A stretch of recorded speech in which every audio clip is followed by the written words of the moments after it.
قل هذه سبيلي أدعو إلى الله على بصيرة أنا ومن اتبعني وسبحان الله وما أنا من المشركين. بسم الله الرحمن الرحيم. السلام عليكم ورحمة الله وبركاته.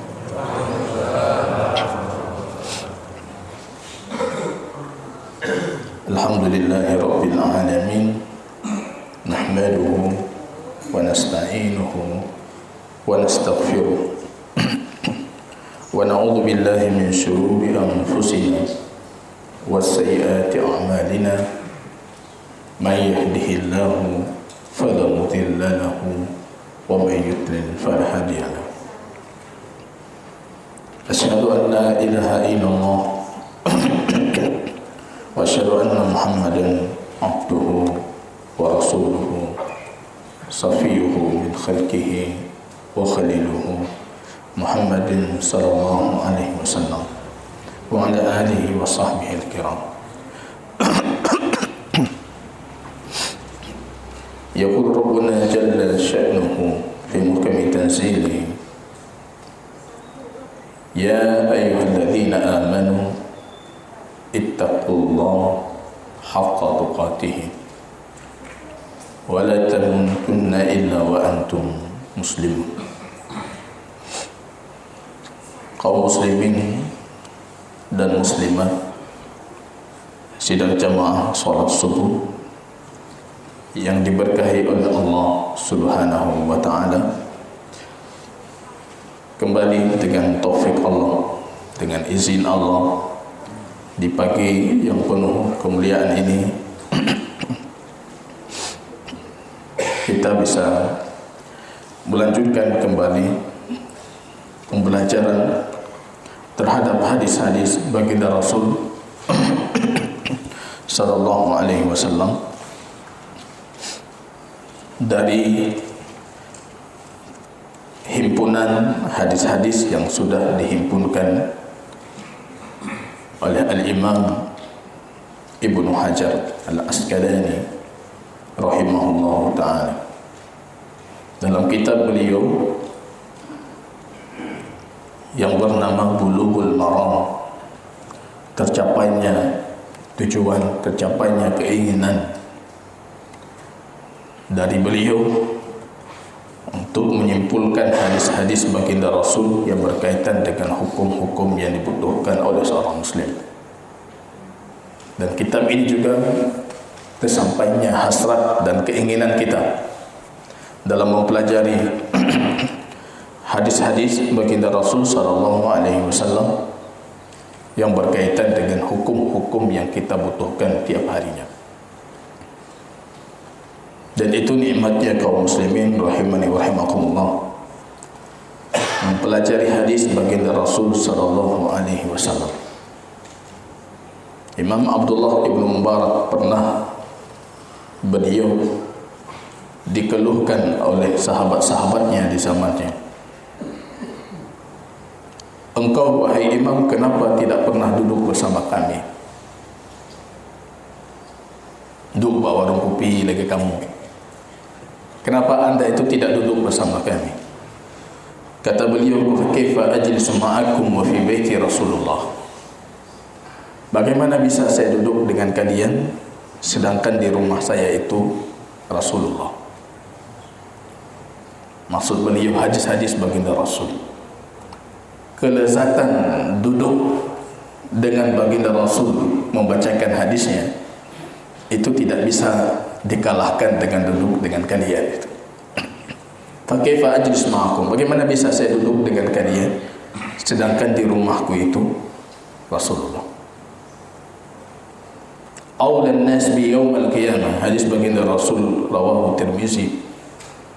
Orang yang paling berhak denganku besok hari kiamat, kata baginda Rasul, aktsaruhum alayya salatan, siapa dari mereka yang paling banyak berselawat kepadaku.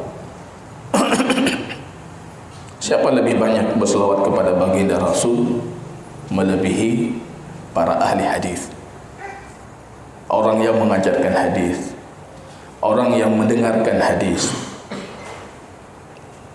menyebutkan baginda Rasul. Dan nikmat paling tinggi belajar ilmu hadis itu membaca sanadnya, rawahu fulan, diriwayatkan oleh fulan, sampai ujungnya qala Rasulullah. Itu nikmatnya di situ. Klimaknya di situ. Qala Rasulullah. Dari fulan sampai ujungnya qala Rasulullah sallallahu alaihi wasallam. Berselawat kita. Maka kalau hari ini kita dituduh sebagai orang yang jarang berselawat, nyanpu awaknya hana selawat, anda bisa membayangkan ahli hadis di zaman muasir, di zaman kontemporer ini. Al-Imam Al-Muhaddis Muhammad Nasiruddin Al-Albani, beliau Syekh Al-Albani, semua karya beliau tentang hadis, kalau anda hitung berapa kali beliau berselawat, banyak karyanya itu. Pergi ke perpustakaan SMIT di tempat kita, itu karya beliau. Semua itu karya beliau. Kalau kita hitung dengan Google, kita lihat saya karyanya di internet, kita hitung berapa kali beliau berselawat itu.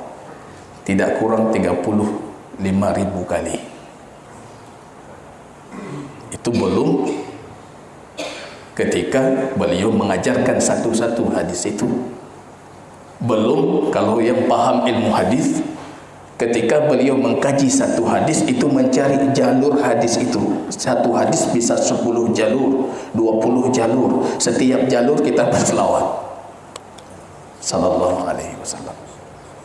Baginda Rasul mengatakan aulan nas bi yaumil qiyamah aktsaruhum alayya salatan. Yang paling banyak berselawat mereka yang berhak denganku besok di hari kiamat, yang berhak dekat denganku, yang berhak membersamaiku besok di hari kiamat. Kita mengajarkan hadis juga demikian. Kita yang mendengarkan kajian hadis juga demikian. Jangan jadi manusia-manusia bakhil ketika disebutkan nama baginda Rasul kita tidak berselawat. Rahima amfumriin, celaka dia, hidungnya jatuh ke tanah, binasa dia. Mendukirtu indahu, disebutkan namaku di sisinya, tapi dia tidak berselawat. Allahumma salli ala Muhammad. Baginda Rasul sallallahu alaihi wasallam tidak meninggalkan pun sedikit pun dari permasalahan agama kita, kecuali beliau sudah mengajarkan kita petunjuknya. Maka referensi dari beliau cukup. Pada pertemuan terakhir jamaah kaum muslimin rahimani wa rahimakumullah, kita berbicara tentang hukum talqin dan bagaimana menghukumi riwayat hadis Murrah Ibnu Habib yang bercerita tentang amaran atau sunnahnya melakukan talqin mayit. Kita sudah mengatakan hadis itu kondisinya sangat-sangat lemah sekali dan tidak layak dijadikan hujjah. Jadi semua hadis talqin mayit itu tidak layak dijadikan hujjah. Apalagi kita punya petunjuk dari baginda Rasul yang sahih, sharih, kuat, jelas. Baginda Rasul memerintahkan kita untuk mendoakan si mayit supaya diberikan keistiqomahan di dalam kuburnya.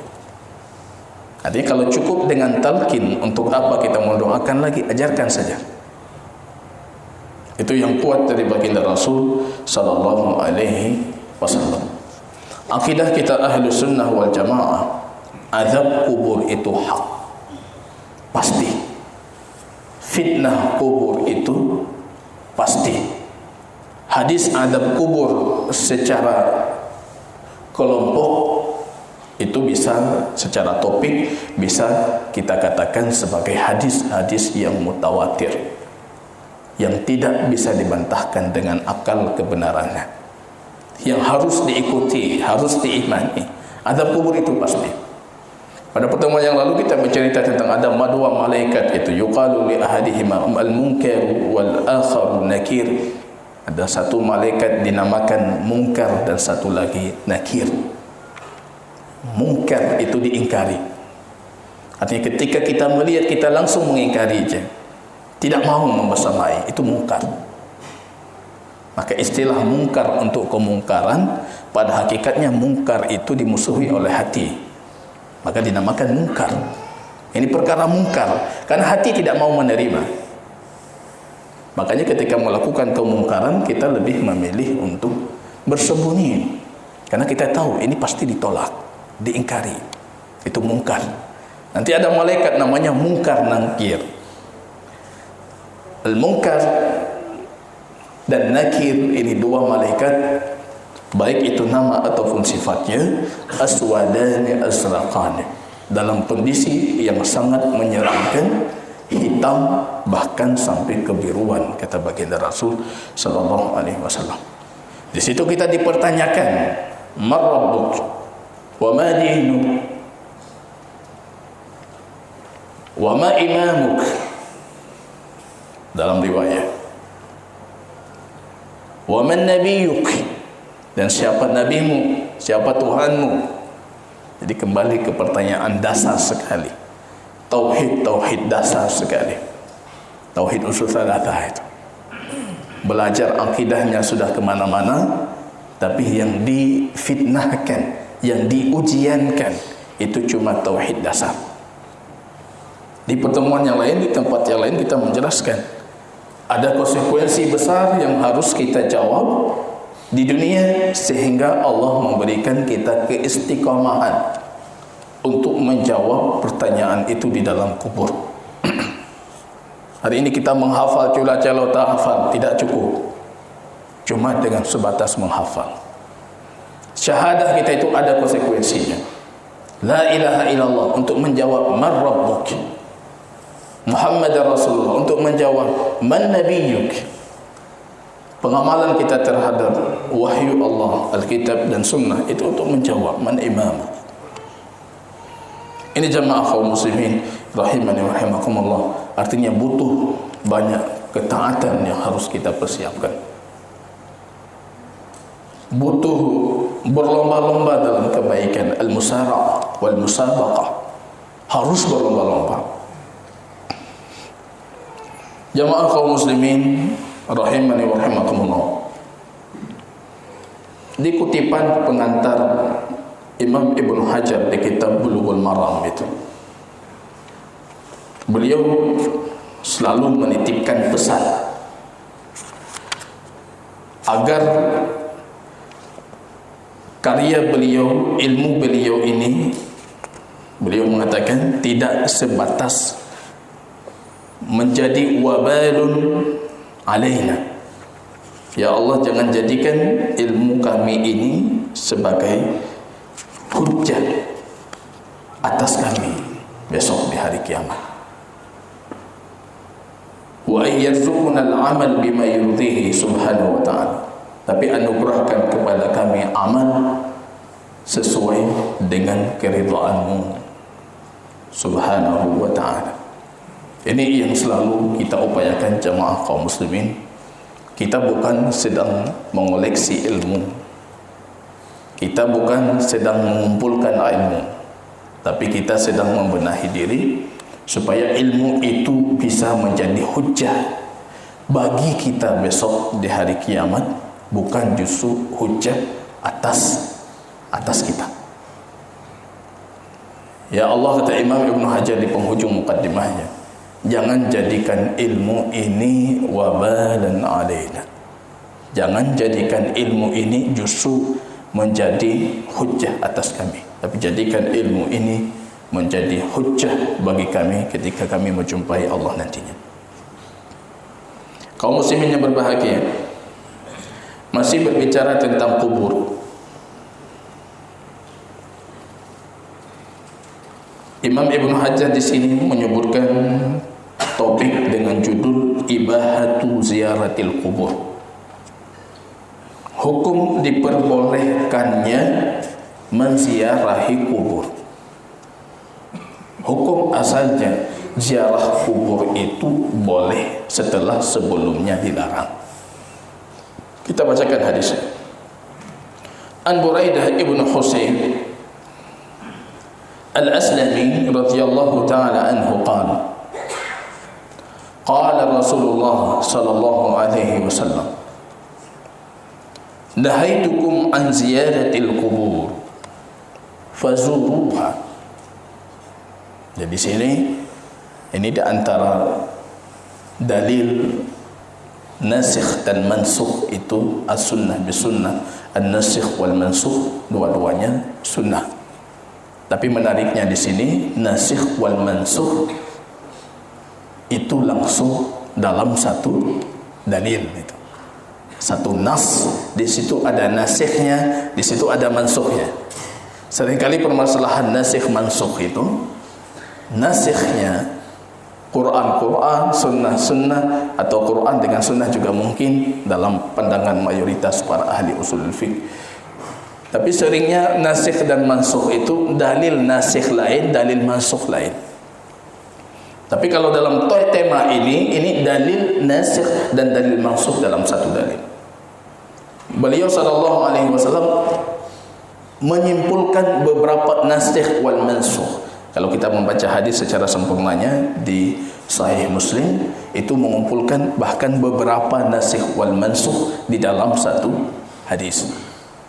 Apa kata baginda Rasul? Nahaitukum an ziyaratil qubur. Dulu aku melarang kalian menziarahi kubur. Rupanya di sini ada penjelasan dari baginda Rasul. Bahkan kita hampir tidak mendapatkan nas lain yang menunjukkan kalau ziarah kubur itu dulu pernah dilarang, melainkan hadis ini. Jadi kalau kita membaca hadis ini, kita baru tahu ini dulu dilarang ziarah kubur itu. Para sahabat sangat mengetahui itu. Di awal-awal Islam, ziarah kubur tidak diperbolehkan.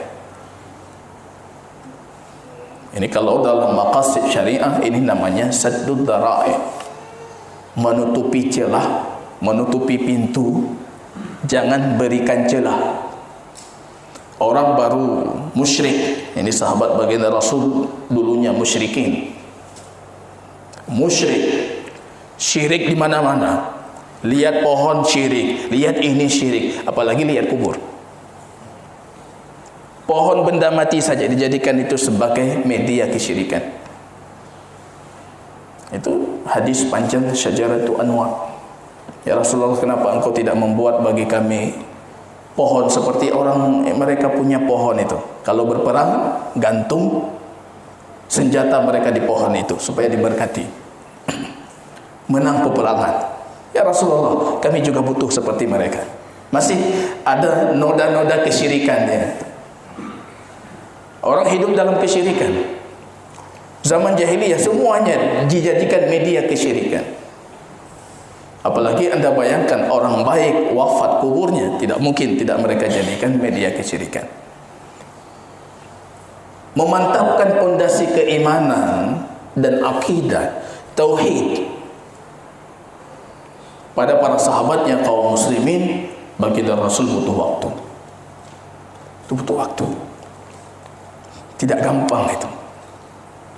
Yang kita berpikir sekarang kalau kita sudah membangun sebuah fasilitas pendidikan, oh udah masuk ke situ langsung keluar jadi ahli tauhid.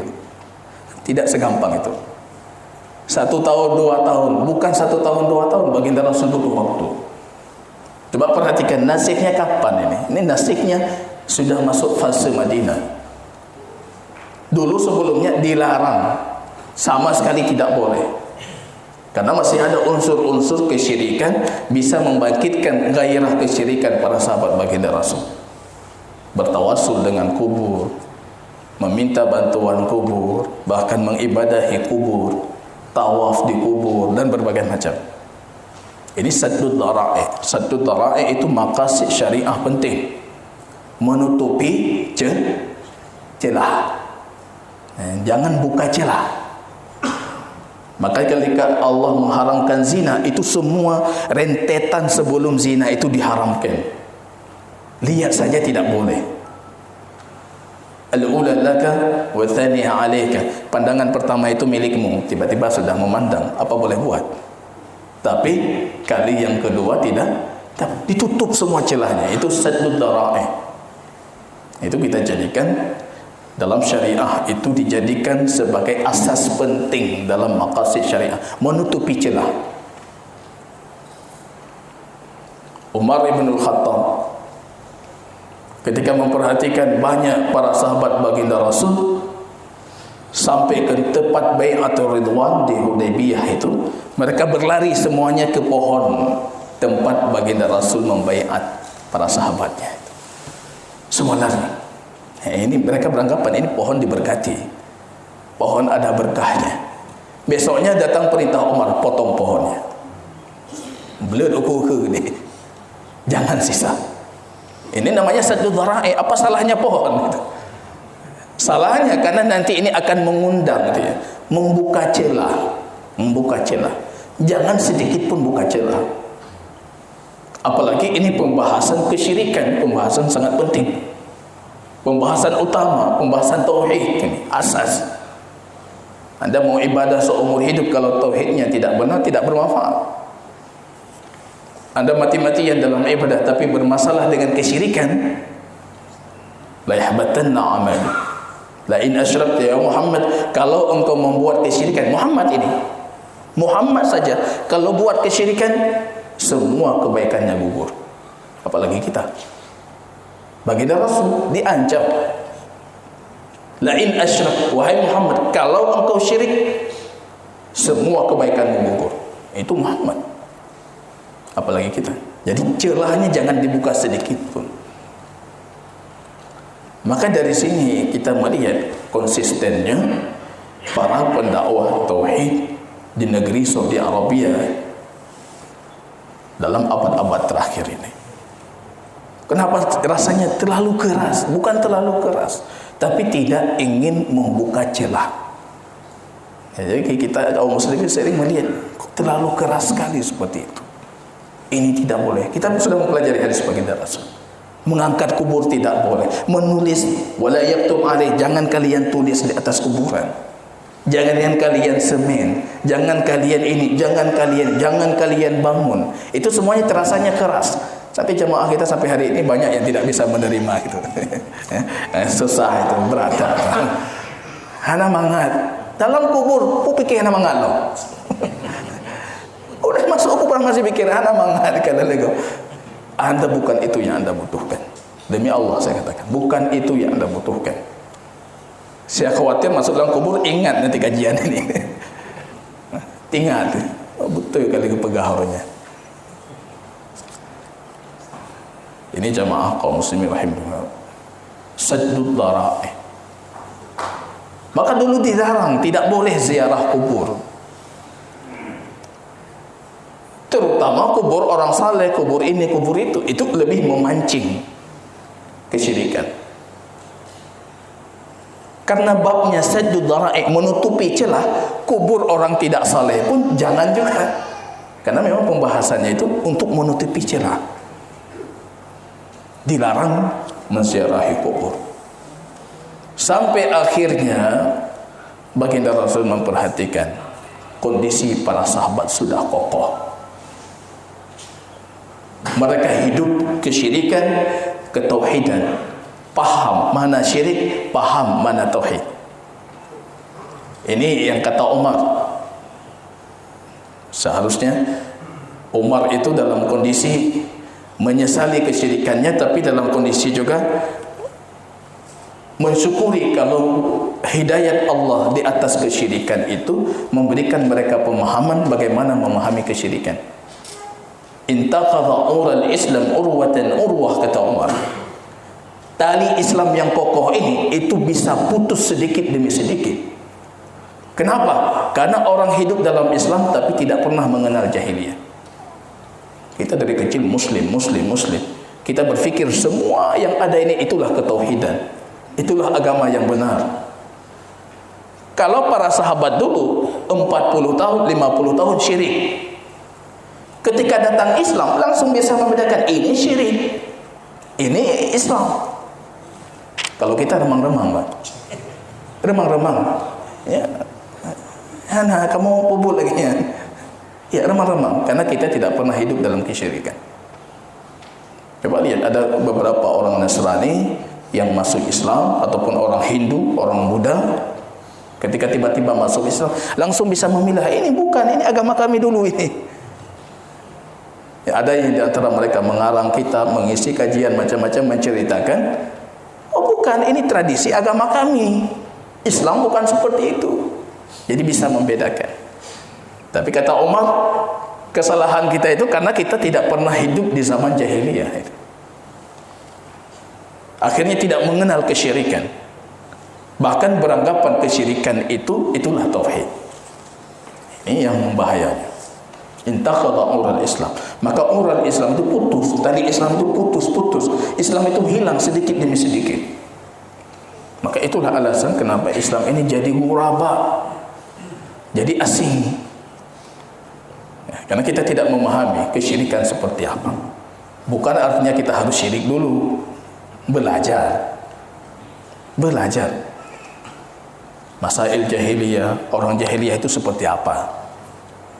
Akidah orang jahiliyah seperti apa? Kesalahan orang jahiliyah itu di mana?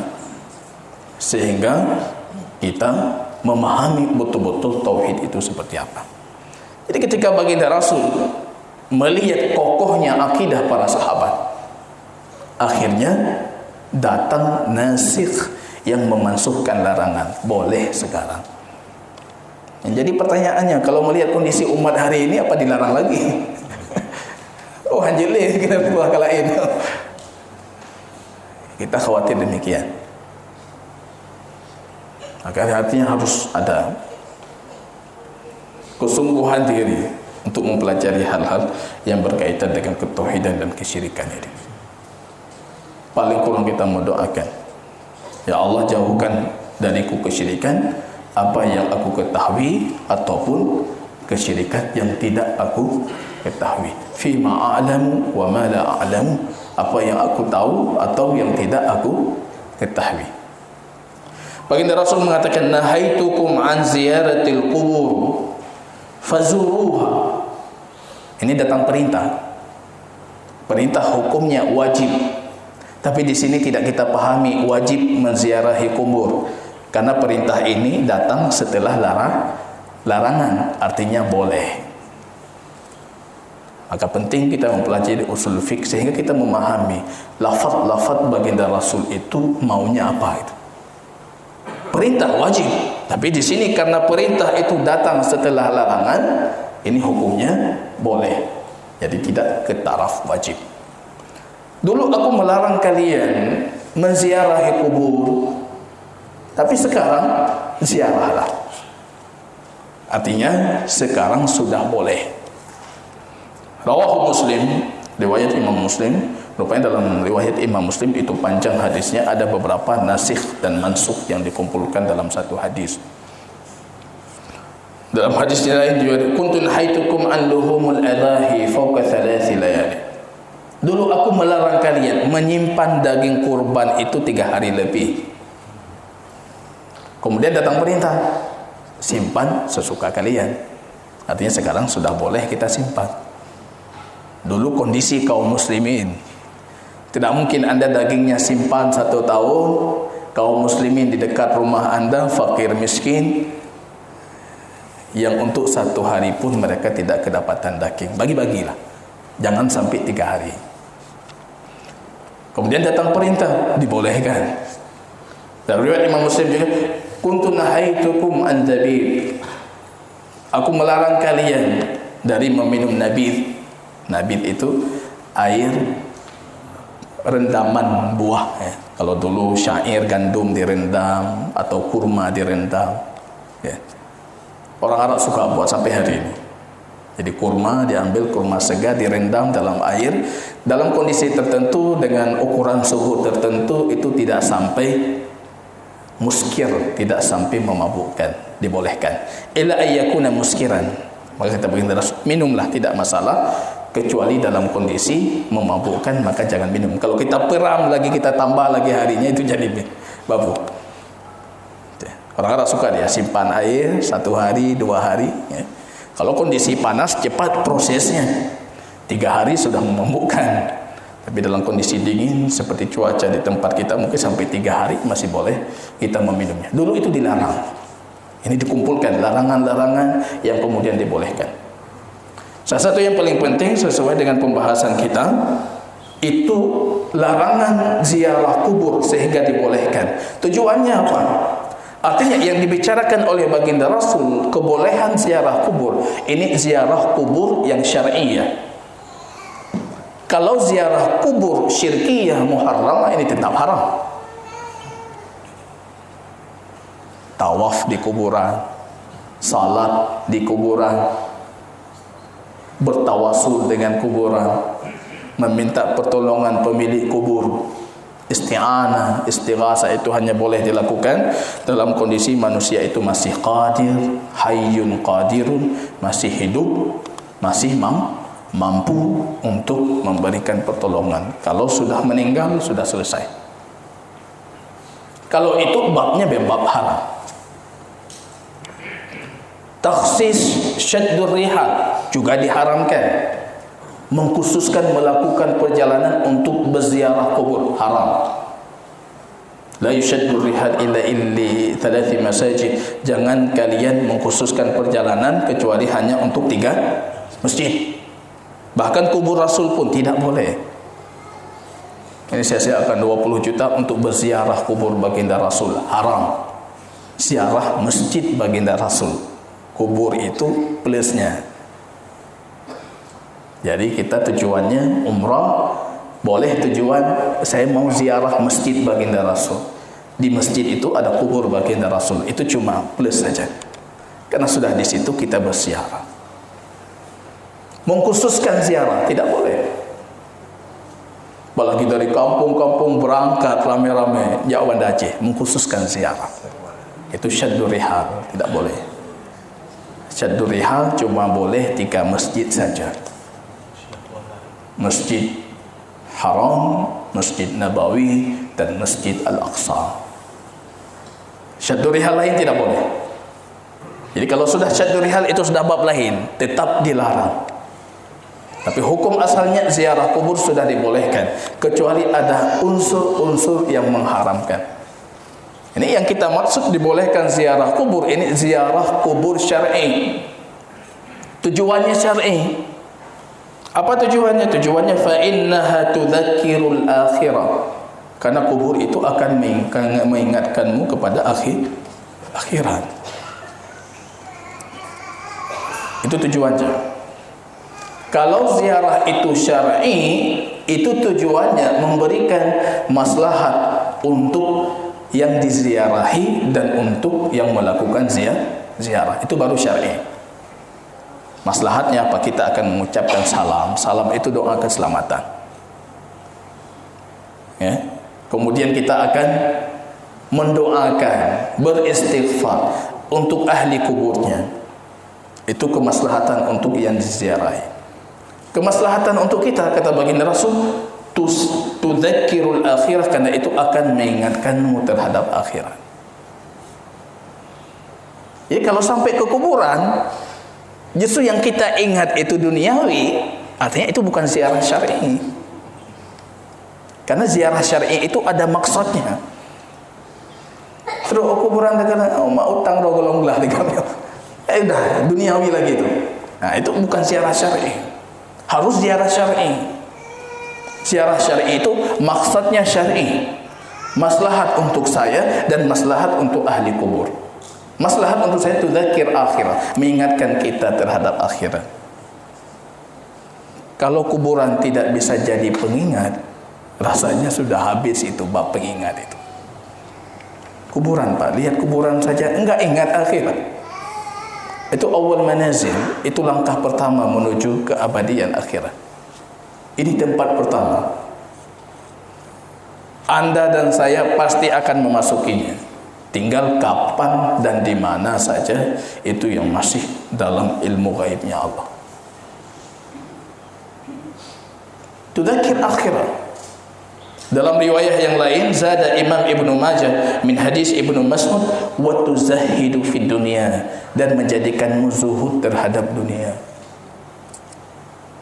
Ya, itu di antara faedahnya. Ziarah kubur itu untuk menzuhudkan kita. Zuhud. Itu hartanya di tangannya tapi tidak memasuki hatinya. Ni'mal malu salih fi yadi rajulin salih. Harta terbaik itu yang berada di tangan orang saleh. Harta di tangan orang saleh tidak akan merasuki hatinya. Zuhud.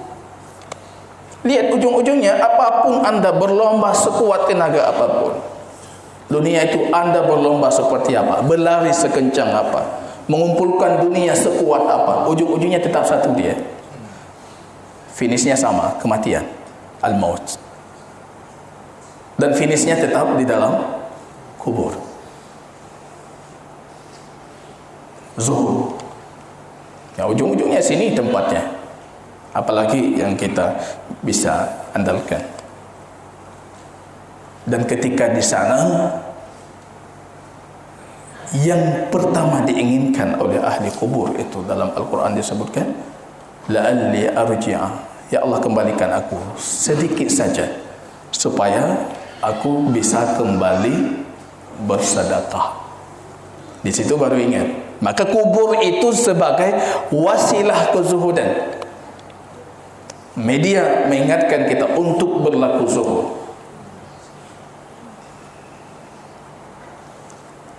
Alhaqumut takatsur hatta zurtumul maqabir. Kalau orang jahiliyah ziarah kuburnya lain lagi. Ziarah kuburnya untuk tafakhur bil ahsab, membanggakan keturunan. Itu orang jahiliyah. Alhaqumut takatsur hatta zurtumul maqabir. Takasur, bermegah-megahan itu melalaikan kalian, bahkan kalian mendatangi kubur, menziarahi kubur. Tujuannya apa? Berbangga-bangga dengan kemewahan keturunan mereka. Coba lihat itu kubur itu siapa itu? Nyaniah kamu ya, nyanek kamu. Sama seperti orang Aceh hari ini. Aceh lumayan Aceh. Ya, satu jengkal tanah Aceh itu entah berapa ribu wali di bawahnya itu. Itu yang orang jahiliyah dulu. Sampai ke kuburan mereka bermegah-megahan itu. Kita makanya enggak jauh kita dengan jahiliyah itu. Ya. Kita sekarang bermegah-megahan di kuburan, bermegah-megahan dengan kuburan, bermegah-megahan dengan ahli kuburnya. Yang musuh-musuh yang dimakamkan di pemakaman ini. Tempat-tempat khusus. Itu masuk ke alhaqumut takatsur. Itu bukan ziarah syar'iyah. Ziarah syar'iyah tujuannya syar'i. Tujuannya untuk mengingatkan kita kematian, mengingatkan kita tentang akhirat, menzuhudkan kita. Jadi mengingatkan kita kezuhudan dan kemudian memberikan manfaat untuk yang diziarahi dengan doa, dengan istighfar kita. Dan itu yang paling dibutuhkan. Itu yang paling dibutuhkan. Jamaah kaum muslimin rahimani wa rahimakumullah. Kalau kita melihat zahir perintah tadi, boleh untuk semua laki-laki atau perempuan. Rupanya Imam Ibnu Hajar menyebutkan pembahasan khusus ziyaratun nisa lil kubur. Ini untuk ibu-ibu, apa hukum menziarah kubur untuk ibu-ibu itu. An Abi Hurairah anna Rasulullah sallallahu alaihi wasallam, hadis Abu Hurairah akhrajahu Tirmidzi wa sahhahu Ibnu Hibban. Hadis Imam At-Tirmidzi, baginda Rasul sallallahu alaihi wasallam. Di sini Imam Ibnu Hajar menyebutkan hadis dengan lafaz dalam sahih Imam Ibnu Hibban. Rasulullah melaknat. Ini artinya dahsyat ini. Kalau sudah ke taraf laknat, ini artinya kabirah, dosa besar. Laknat itu al-ib'ad an rahmatillah, menjauhkan seseorang dari rahmat Allah. Itu laknat. Maka tidak boleh kita melaknat. Dalam hadis bisa kembali laknat itu kepada kita. Dan Allah marah kalau ada orang yang melaknat seseorang. Allah memarahinya. Man yata'ala alayya, siapa itu yang berani kepadaku, kata Allah. Siapa yang meninggikan dirinya di sisiku, kata Allah. Siapa yang berani kita melaknat orang itu, artinya kita mengatakan Allah menjauhkan dia dari rahmat. Artinya Anda sudah menghukumi Allah, sudah mengatur Allah, padahal itu haknya Allah. Ada orang dalam keburukan seumur hidupnya, tiba-tiba di ujung hayatnya Allah berikan taufik kasih sayangnya. Tidak boleh kita melaknat. Dalam hadis ini Rasul melaknat. Rasul itu utusan Allah. Laknat Rasul itu artinya punya legalitas dari Allah, dapat izin dari Allah. Rasul melaknat. Siapa yang dilaknat? Wanita-wanita yang menziarahi kubur. Kapal ibu-ibu. Wanita menziarahi kubur. Wanita yang menziarahi kubur dilaknat. Kalau kita lihat lafaz Imam At-Tirmizi itu zuwaratil kubur. Zuwarat itu artinya yang sering menziarah. Artinya sudah keseringan. Jadi kalau lihat riwayat Imam Tirmizi itu seolah-olah yang dilaknat itu yang sering, kalau sekali-kali tidak. Tapi riwayat yang lebih kuat lagi, banyak riwayat lain menunjukkan kalau sekali saja juga sudah terlaknat. Hadis ini jadi polemik bagi kalangan para ahli ilmu, para fuqaha. Bagaimana cara menjawab hadis ini? Jadi kita lihat dulu misalnya Aisyah memahami hadis ini dan mengingkari kepada Ibnu Umar yang meriwayatkan hadis ini. Apa kata Aisyah? Ibnu Umar itu lupa terhadap apa yang dia hafal. Itu kata Aisyah. Ibnu Umar itu melupakan apa yang dia hafal. Rahimallah Abu Abdurrahman. Semoga Allah merahmati Abu Abdurrahman Ibnu Umar, Abdullah Ibnu Umar. Dia tidak ingat itu apa yang dia hafal. Bagaimana wahai Aisyah? Kata Aisyah, itu baginda Rasul sedang melewati kuburnya orang Yahudi. Lewat di depan baginda Rasul, orang Yahudi menangis di atas kuburnya. Nah, kemudian baginda Rasul sallallahu alaihi wasallam mengatakan, maaf, masya Allah, ini saya masuk hadis setelahnya, bukan ini, bukan pembahasan ini. Maaf, hadis Aisyah itu nanti setelahnya. Kasus Aisyah itu kasus orang diazab dalam kubur, bukan tentang dilaknat wanita yang menziarahi kubur. Masuk hadis lain. Para ulama, bagaimana cara para ulama memahami hadis wanita yang menziarahi kubur itu dilaknat? Banyak dari para ahli hadis itu dengan cara mendhaifkan. Hadis ini tidak sahih. Yang sahih hadis pertama tadi. Jadi boleh ziarah kubur baik laki-laki ataupun perempuan. Sebagian para fuqaha lain, ini yang mayoritas para fuqaha, aktsar Hanafiyah, dari kalangan Hanafiyah, Hanabil berbeda dengan Syafi'iyah. Kalau Syafi'iyah makruh. Wanita ziarah kubur mazhab Syafi'i makruh, tapi tidak sampai ke derajat haram. Karena ada dalil-dalil petunjuk lain yang menunjukkan wanita juga menziarahi kubur. Salah satu konteks hadis sebelumnya itu hadisnya sifatnya umum. Hendaknya kalian berziarah kubur, kalian itu masuk laki-laki ataupun perempuan. Tapi kalau madhab kebanyakan mayoritas dari Hanabilah dan Hanafiyah dan Malikiyah, mereka mengatakan hukumnya itu boleh tanpa makruh sedikit pun. Kenapa bisa boleh padahal di sini dilarang? Mereka mengatakan hadis ini punya masalah dengan sanadnya. Itu yang pertama. Yang kedua, kita punya banyak petunjuk dari baginda Rasul yang menunjukkan kalau dulu juga orang berziarah kubur itu. Salah satu hadis yang pernah saya bacakan, Rasul pernah suatu ketika melewati seorang perempuan yang sedang dikubur. Itu hadis Imam Muslim. Rasul lewat, rupanya wanita ini sedang menangis di kuburnya. Nanti diketahui dari redaksi hadis, kalau yang wafat itu rupanya putra tunggalnya, satu-satunya anak yang dimiliki, dan dia itu putra wafat. Wanita ini menziarahi kuburnya, menangis.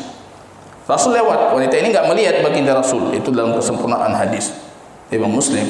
Dia tidak melihat baginda Rasul di belakang. Baginda Rasul melihat dia yang menangis di kuburan, mengatakan, ittaqillah wasbiri, hendaknya engkau bertakwa kepada Allah dan sabarlah. Wanita ini enggak melihat siapa yang mengatakan itu. Tiba-tiba dia mengatakan, fa innaka lam tushab bi musibati, engkau tahu apa itu? Anda tidak tertimpa musibah seperti musibahku. Yang rasa alun tu anda puluh. Dia enggak tahu kalau itu Rasulullah. Dalam kesempurnaan redaksi nanti dikabarkan kepada si wanita, tadi itu Rasulullah. Dia merasa bersalah luar biasa, akhirnya langsung mendatangi rumah baginda Rasul. Dalam hadis disebutkan, rupanya masuk ke rumah baginda Rasul, tidak ada penjaga, tidak ada siapapun, rumah seperti biasa. Dia ketok, ucapkan salam, keluar baginda Rasul. Dia mengatakan, fa inni la adri annaka Rasulullah, saya tidak tahu kalau engkau itu Rasulullah. Seolah-olah kalau orang lain boleh seperti itu, Rasulullah enggak boleh itu. Saya enggak tahu kalau engkau Rasulullah. Kemudian Rasul mengatakan apa? Innamas sabru inda sadmatil ula, sabar bukan sekarang, tadi. Sabar ketika baru tertimpa musibah. Ketika ingat itu tadi Anda sabar. Kalau sekarang sudah sabar, apa manfaatnya? Wafat orang tua sekarang, sabarnya bulan depan, itu enggak bermanfaat lagi, bukan sabar. Sabar itu ya ketika Anda tertimpa ujian. Para ulama memahami hadis ini, boleh ziarah kubur. Ini mayoritas para ulama. Kenapa boleh ziarah kubur? Karena Rasul cuma mengingatkan dia jangan menangis, sabar, bertakwa kepada Allah, tapi tidak mengatakan jangan ziarah kubur. Maka ini di antara hadis yang dijadikan alasan boleh wanita menziarahi kubur. Kemudian hadis Aisyah dalam sahih juga. Aisyah bertanya, ya Rasulullah, kalau kami melewati kuburan, apa yang harus kami bacakan? Rasul mengajarkan, Assalamualaikum ya ahlad diyar, keselamatan kepada kalian ya ahlad diyar. Wa inna bikum insyaallah lalahiqun, dan kami nanti akan menyusuli kalian. Ucapkan seperti itu kata Rasulullah. Artinya Rasul seolah-olah membolehkan Aisyah menziarahi kubur, karena mengajarkan Aisyah doa ziarah kubur. Tapi saya dalam pembahasan ini, terlepas dari segala macamnya, saya lebih memilih pandangan Imam Nawawi, termasuk pandangan Syekh Islam Ibn Taimiyah. Lebih kuat maksud saya. Ibnu Qayyim juga, Imam Nawawi juga memilih ini, Syekh Muhammad bin Abdul Wahab juga memilih pandangan ini. Haram kata beliau. Ya, haram. Ini jadi bahan pertimbangan. Kita tidak berani untuk mengharamkan ataupun menghalalkan sesuatu dengan keterbatasan ilmu kita, tapi untuk jadi bahan pertimbangan. Ibnu Taimiyah itu menjawab semua dalil-dalil yang membolehkan itu. Apa kata beliau tentang hadis Aisyah? Hadis Aisyah itu orang melewati, bukan orang berziarah. Betul juga saya pikir. Karena ceritanya kan Aisyah bertanya itu, kalau saya melewati kuburan, apa yang harus saya bacakan? Kata Rasul, ini bacakan. Itu melewati. Orang ziarah itu bukan seperti itu. Ziarah ya ziarah. Ini cuma melewati saja. Dan hadis ini kuat kata beliau. Hadis yang Allah laknat itu, Rasul laknat itu kuat. Keumuman hadis pertama yang kita bacakan, boleh ziarah kubur, itu umum, tapi sudah dikhususkan dengan hadis ini, tidak lagi diamalkan secara umum.